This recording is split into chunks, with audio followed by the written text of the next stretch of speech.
Good morning, everybody from Universal Orlando, Florida. It is early in the morning of what is going to be a very hot and humid and foggy day, as my glass is already suffering the fate as well as the lens of the camera. We're here today for Halloween Horror Nights Unmasking the Horror Tour. Unmasking the Horror is essentially a tour behind the scenes of some of the Halloween Horror Nights houses. This year we're doing the 6-house tour. It means that you can go behind the scenes, get some of the facts from some of the folks that work here, and you're allowed to take pictures in selected areas. No video allowed. We're gonna take you guys along, show you some of the behind the scenes stuff. Checking in for the tour. A little Chucky action. Hey, they gave us a pretty cool lanyard. And we choose what we want to eat for lunch. Oh my, we're gonna just watch commercials for Halloween Horror Nights. Ooh, they gave us this cool Jack pen too. I like it. That's the back. Jack. And away we go. Through the not the Metallica zone and into the Crypt TV zone. We are heading into Scarey.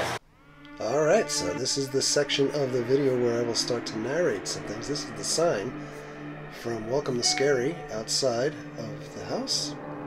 Got some more signage over here. Some narration may be better than others if there are particular things that I can point out here. Otherwise, you'll just see some pictures. In the first scene of the house, you get to relive some of our vampires from the Hive from a couple of years back. And they are just hanging around. A little bit of a better shot, wide angle. Next couple shots here, really just kind of trying to show what the plexiglass looks like in the houses for some of the boo holes.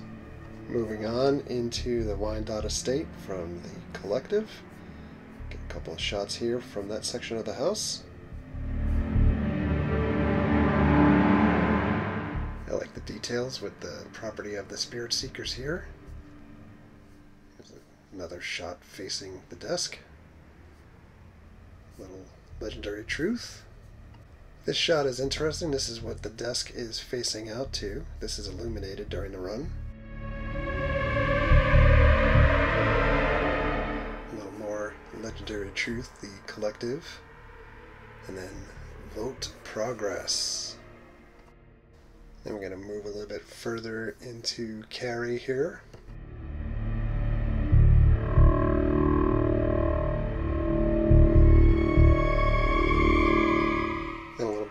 Interesting side note here, with the original houses for Halloween Horror Nights, you are allowed to take many pictures in some of the scenes, no video, but for the IP houses, so we will get along further into them, like Texas Chainsaw, etc., no photos allowed in the majority of the houses, like Hill House as well.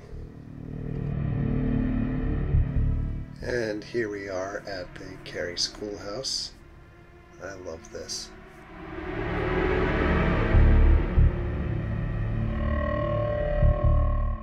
And this is the tricycle from the first Saw House in 2009. We took a picture of this butterfly. There are butterflies hidden throughout the houses at Halloween Horror Nights this year.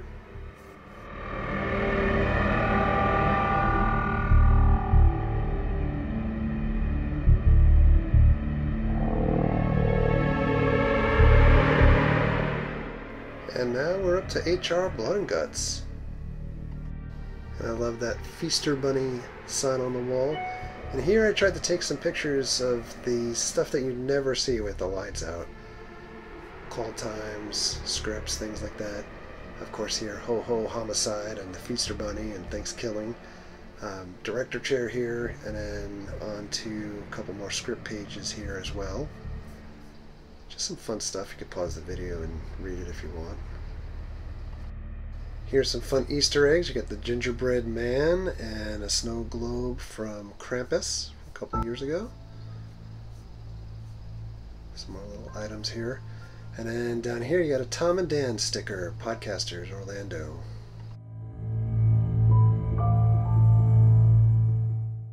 And then in this wardrobe here you have Jack's original costume. So everyone stop and take a lot of pictures of Jack's original costume here. And then I'm kind of going through these where I'm trying to add narration. You start to wonder, why did I take so many pictures of these things? But you never know when you're going to go back to them. Starting getting into like the meat stuff here.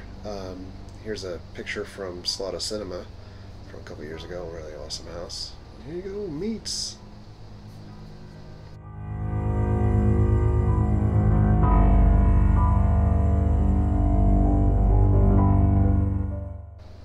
There's some fun pictures up on the wall in this section as well, including Michael Aiello, godfather of Halloween Horror Nights. There's some more pictures as well over here. And meats. Alright, so after Scarey, we're heading into Wicked Growth. So, fun fact, all of these jack-o'-lanterns are leftovers and repurposed from Central Park when they do the traditional zone there. All different carvings. This guy is my favorite out of the bunch. And here I am, imitating the face. The tour was a great opportunity to be able to stop and actually appreciate all of the work that was done on the facade for this house. This house is amazing when it is in action.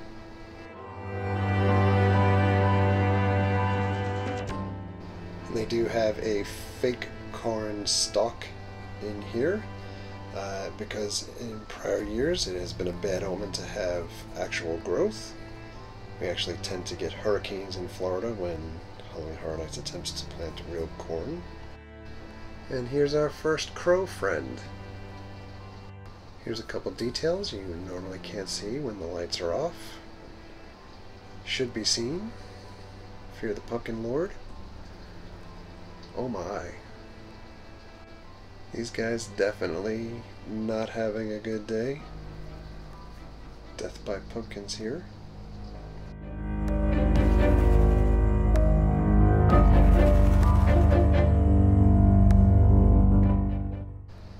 Kitchen is a bit of a mess here, but there is a lot of pumpkin goodness in those cabinets.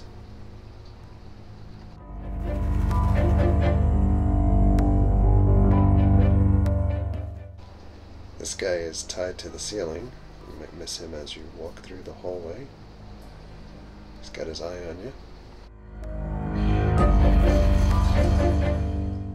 And we've got some more crows. They're kind of hidden all around here. As well as meats picking up. Gotta get everything ready.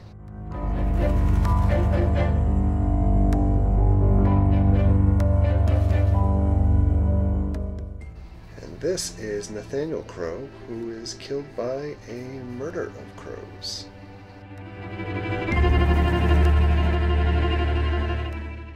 And we're heading into Kane Cemetery, a little nod to the Caretaker.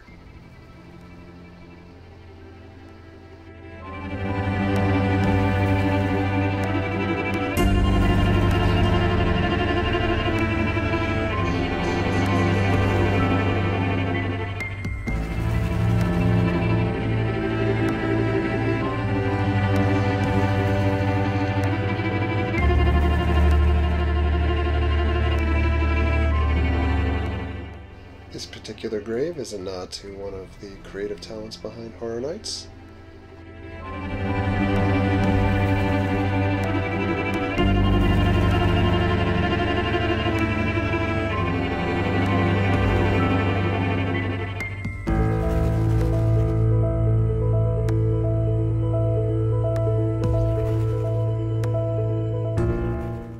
If you've been going to Horror Nights for a while, you might recognize this woman. She was in the Twisted Traditions scare zone.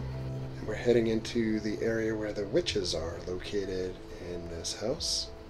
This is their little stage area.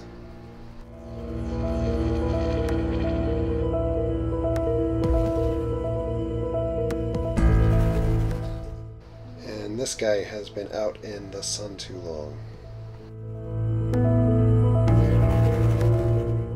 Got a couple of Easter eggs here from Slaughter Cinema, the Beast Baby and Critters here, right in plain sight.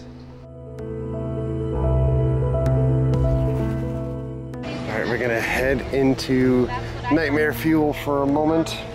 This is the stage for Nightmare Fuel. It's a little bit of an adult-oriented dance, magic, fire show. It's fun. We're gonna head into Puppet Theater. My theater. The outside of this house is really gorgeous. They did a great job aesthetically. On these tent houses, the entranceway, instead of looking like a tent, looks like a genuine facade for a house. A little nod over there to the Caretaker again. And some more details up close. And oh my, that person didn't make it. And heading into the house. Nice living room setup. And that person probably just taking a nap. We get inside the house and oh boy, it's probably just a flesh wound. Here's a wider shot of that. Got a bit of a makeup mirror here. And the aesthetics of this house, just really gorgeous. The way they have everything set up. Broken down walls. I believe in these costumes we have a couple of original Dueling Dragons costumes here. Got another victim here. He's a little gore-tastic, in case you are squeamish at all. But really nice work here. Looks like he just might be getting some dental work done. I didn't take these cigar boxes to mean much, but I thought it was humorous that was Nirvana. This is San Andreas, which I thought was a tie-in to The Fault for earthquakes. And we've got Billy from Dead Silence on the stage. Oh my, that can't be good. So we're in a theater scene here, obviously. That is some incredible design work. Here we have the puppet on stage, Billy on stage. Then we have a wide-angle shot of what it looks like. And this gentleman was killed by clarinet.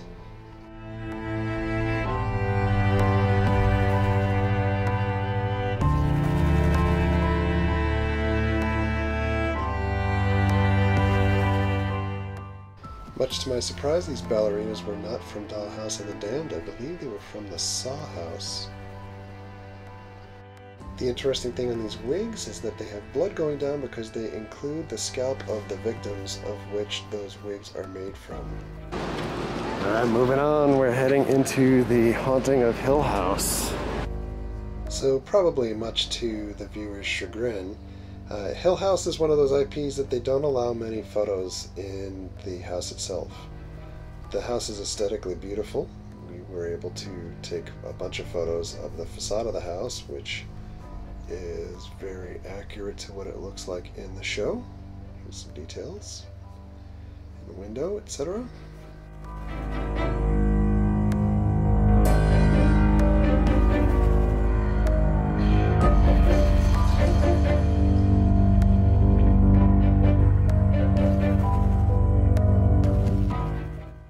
Here is the infamous red door. Don't open it, whatever you do.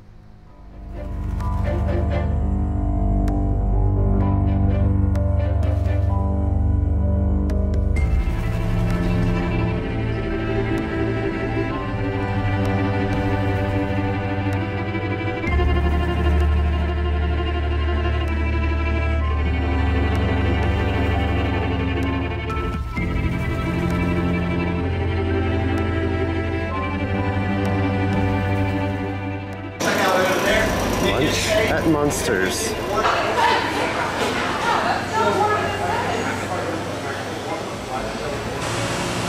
Oh, look at those desserts for Horror Nights. Alright, lunch is going to be a chicken salad and that Bride of Frankenstein swirly thing. I have never noticed those stairs in here. We're heading back to TNA Wrestling. Scratch that now, home of AEW. Kind of sort of wrestling. And the Texas Chainsaw Massacre. And here we are at the facade for Texas Chainsaw Massacre. These gas pumps are used and left over from the Jaws attraction. These missing dog signs are actually pictures of creative team's animals. That's an armadillo. So the interesting thing about this house is that this is not set in 1974. It's actually 4 years later in 1978, so it's a quasi-sequel to the original film. So we weren't able to photograph a lot of stuff in this house, but I did take as many photos as I could in the one room that we were allowed to take pictures in. It's pretty gross stuff, but it ties really well into the movie.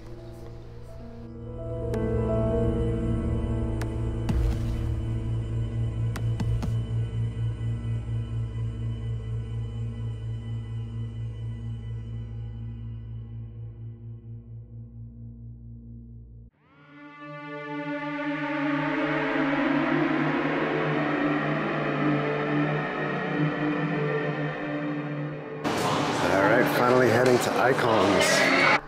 Here we are with the facade for what I think is the house of the year next to the pumpkin house. Wicked growth. Icons, amazing. Here we have the totems, captured by fear. Each icon has their own totem, including totems now for Lady Luck and Chance. There she is up there.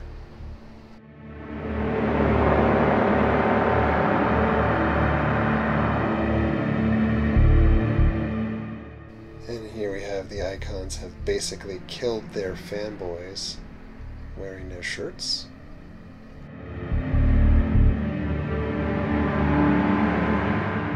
And we're heading into the Lady Luck section of the house. We actually have some chips or coins in here from Penn and Teller's house from a few years back.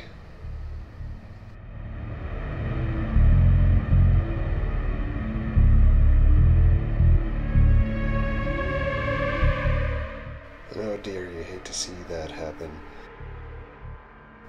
And up here to the left you see pieces for a slot machine. It'll be actively working as you go through the house. And these are the director's kills. I don't know why it looks so much like Justin Bieber. It just does. And there you have the director's camera on the floor.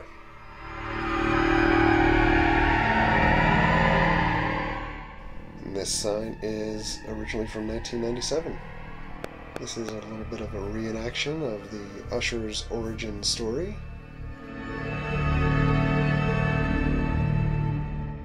This is the Usher's victim. As you go through the house, he is there punishing her. And this set, I believe, was reused from American Werewolf in London. Got a couple of posters here from Slaughter Cinema again. There's that Beast Baby. And the Usher's concession stand.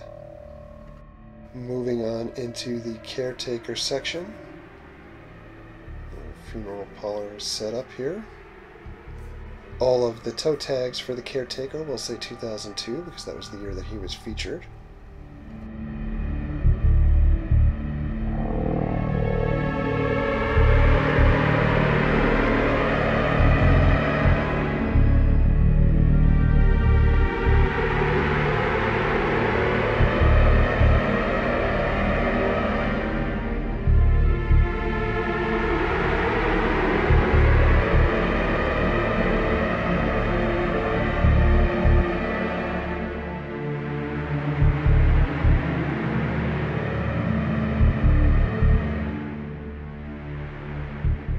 And now moving on to the Storyteller.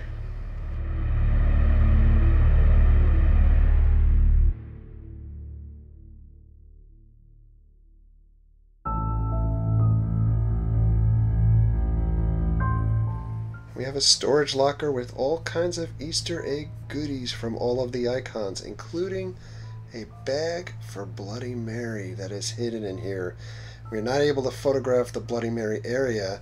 However, if you stop and look at some of these pictures pretty closely, you'll find something hidden in there.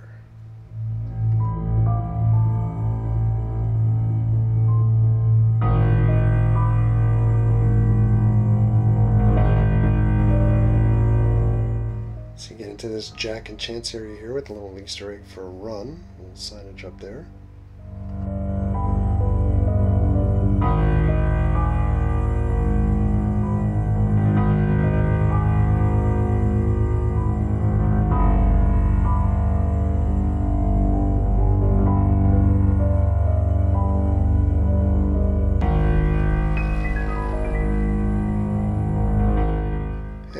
get to the end of the house where there is a throne that every time you go through could be a different icon on the throne, reigning supreme. However, Jack's head always at the top.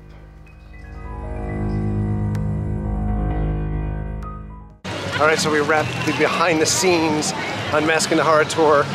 Super cool. Also super long. That tour took over 6 hours. And considering we're going back again tonight to do the houses, that was a lot of walking. We're gonna get out of here for now, so thanks a lot for coming along. Thank you very much for all of your likes, comments, and subscriptions. Treat others the way you want to be treated. Have a great night. We'll see you guys. Subscribe to the cheap seats, or he's gonna kill me.